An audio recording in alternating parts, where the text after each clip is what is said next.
Hello, everyone. It's Aliza Rose, the business mystic, and welcome back. So, we have had a lot of changes. We've renamed the podcast from the Business Mystic Show to Manifest and Monetize with Aliza Rose. And so, we are back with a brand new episode with all this new energy, and I'm really excited to dive in.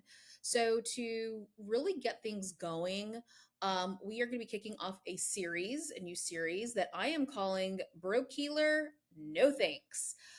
Because we don't really. I really feel that spiritual entrepreneurs are like the modern day version of starving artists.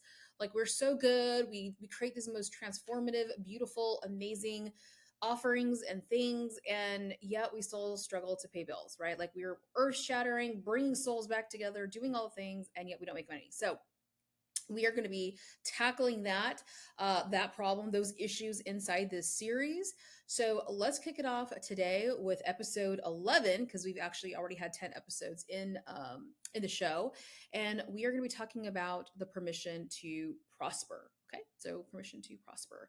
So if you're new to me, welcome. This is the Manifest and Monetize with Aliza Rose podcast and show.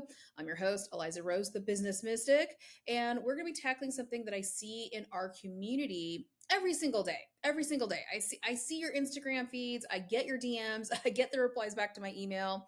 And the thing that I see a lot of all the time in our community is the struggle to give ourselves permission to prosper, to stop undercharging, for doing our spiritual work. Now, spiritual work doesn't necessarily mean that you have a spiritual business in the sense that maybe you're doing Reiki or you're doing readings, but maybe you're a corporate coach who utilizes spiritual tools to help create transformation for your clients, or you're an artist or you're a teacher or you're a counselor, and you bring these spiritual aspects and tools to your work to create the results and the transformation that your clients are looking for. Okay, so I just want to make sure we kind of really expand the definition of what spiritual work is. And so a little bit of a backstory. When I first started my reading practice, being a tarot reader, an energy healer, I was charging like $25 for what were supposed to be like half-hour sessions.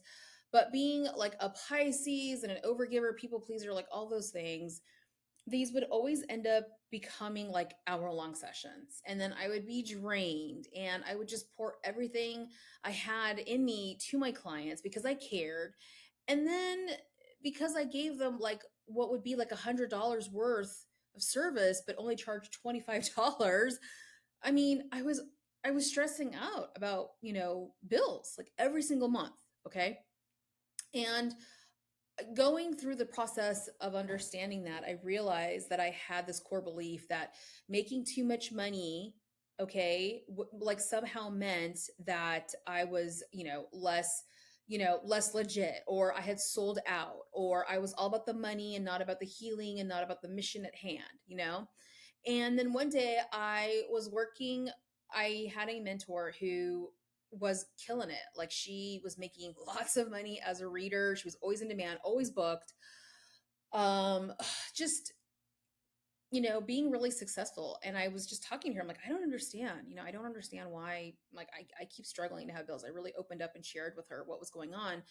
And she basically just said, she asked me a question that really just changed everything for me. And it was basically like, how can you model abundance if you are living in scarcity? Like, how can you possibly, be a leader, be a pillar, be a beacon for others if you are not living that life, if you are not doing the thing, right? And man, that hit me hard. It really hit me hard because it was true.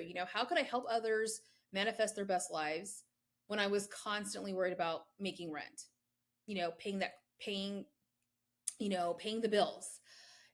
You can't. And this is falling under spiritual law, right? Like attracts like.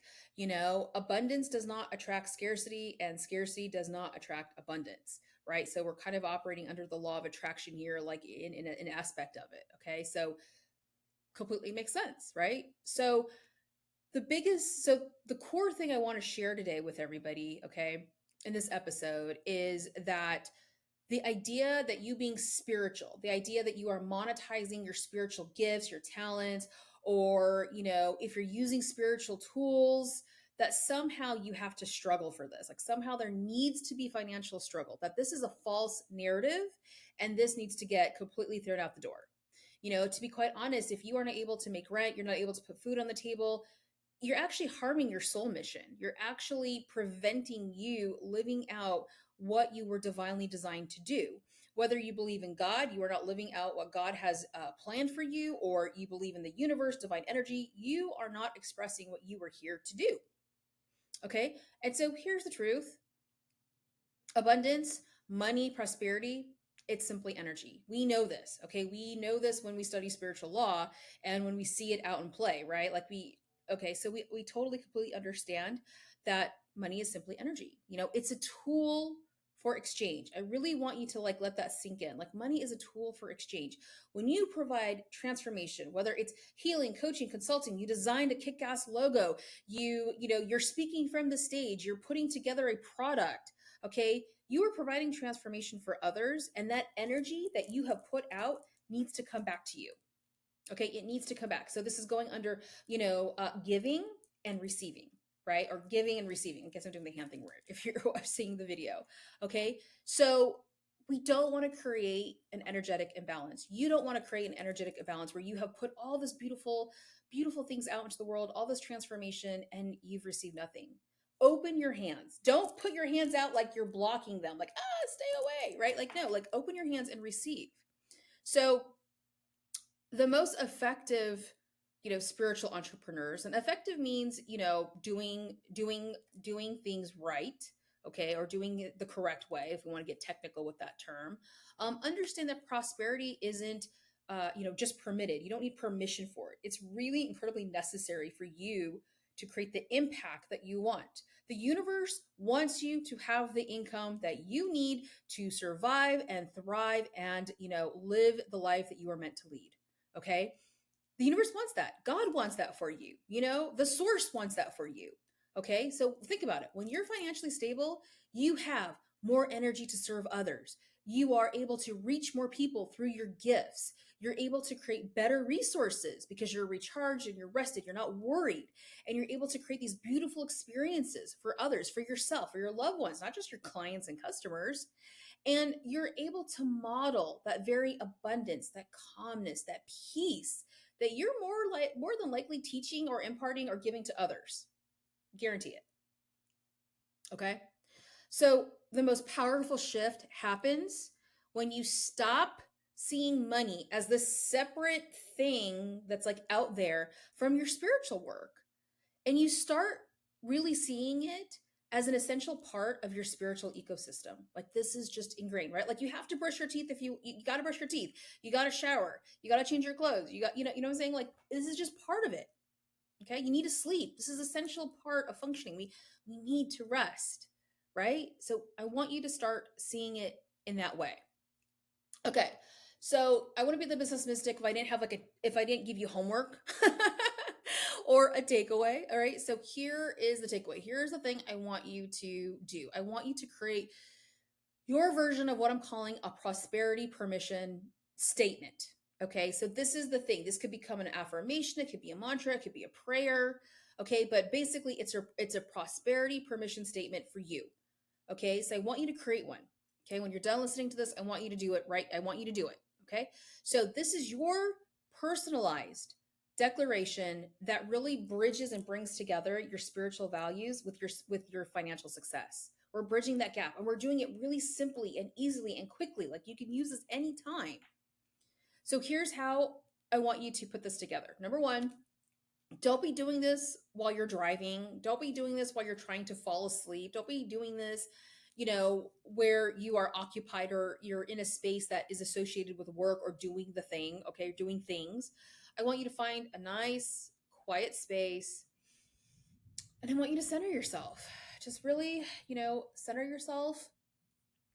And then I want you to start completing these sentences. I want you to start kind of like saying them and just, let the stream of consciousness come through, So here we go. Number one, I give myself permission to prosper through my work, through my spiritual work, because, and then fill in the blank. I give myself permission to prosper through my business, through my spiritual work, because I want to take care of my family. I want to take care of my kids. I want to break the bonds. I want to show something different for the future generations. I want to take care of myself, whatever. Okay, so number one, I give myself permission to prosper through my business, my spiritual work, whatever, because, and tell yourself the reason, right? This is a reason statement. Second, number two, when I am financially abundant, I can better serve others by what? And this could be technical. When I am financially abundant, I can better serve others by giving more to charity, tithing to my church, running ads so more people can find me, setting up a booth somewhere, writing my book, hiring an editor, right? Like it could be anything. These can change. Okay. When I am financially abundant, I can I can better serve others by what? Okay. Number three, my prosperity directly supports my purpose by fill in the blank. My prosperity directly supports my purpose by allowing me to get access to really great healthcare, by living in a place that is healthy, doesn't have mold, or I'm able to, have a housekeeper, or I could put my kids in a better school, or I could, get a safer car. Like fill in the blank. Okay. My prosperity directly supports my purpose by blah. Okay. The final one, number four, I release the belief that spiritual work, that my purpose must be paired with financial struggle because this one's a big one. I release the belief that my spiritual work, my purpose must be paired with financial struggle because, okay? So we're releasing this belief that you have to have financial struggle because it no longer serves you. It's keeping you held back. It's replaying trauma or generational or ancestral cycles. Okay. Like release it. So I want you to write these down. I want you to speak them aloud daily because we need to let it sink into your subconscious. Okay. We need you to do a conscious action so it sinks into the subconscious so that it can start pulling in that energy, it could start rearranging those atoms, it could start magnetizing you. Okay. It can start changing you from internal to external. And I want you to write them in a place where you could see them while you're making your business decisions. This is really important. This is incredibly important for you to be reminded of your prosperity permission. So it could be in a post-it, you can make it look all cute, print it out, frame it, do what you got to do. Okay. So understand that while this may feel and seem like it's affirmations, this really is truly a new operating agreement between you and the universe. Okay, this is a new agreement. Like, you know what? I'm not going to financially struggle. I'm not going to be a starving, broke healer anymore. Okay, I am ready to receive prosperity. I am ready and willing to enjoy the prosperity that is coming to me. I am ready and willing to open my hands and receive. Okay, so this is where we're at. All right. So in closing, I want you to remember that your gifts, okay, that you are monetizing, deserve to be valued. You deserve to thrive while you're sharing them. You deserve to be compensated handsomely, even. Okay. So remember this. Okay. I invite you to, I invite you to live in the truth of your prosperity. And I want you to use your prosperity permission statement. Okay. So hopefully this helped. And I will see you in the next episode.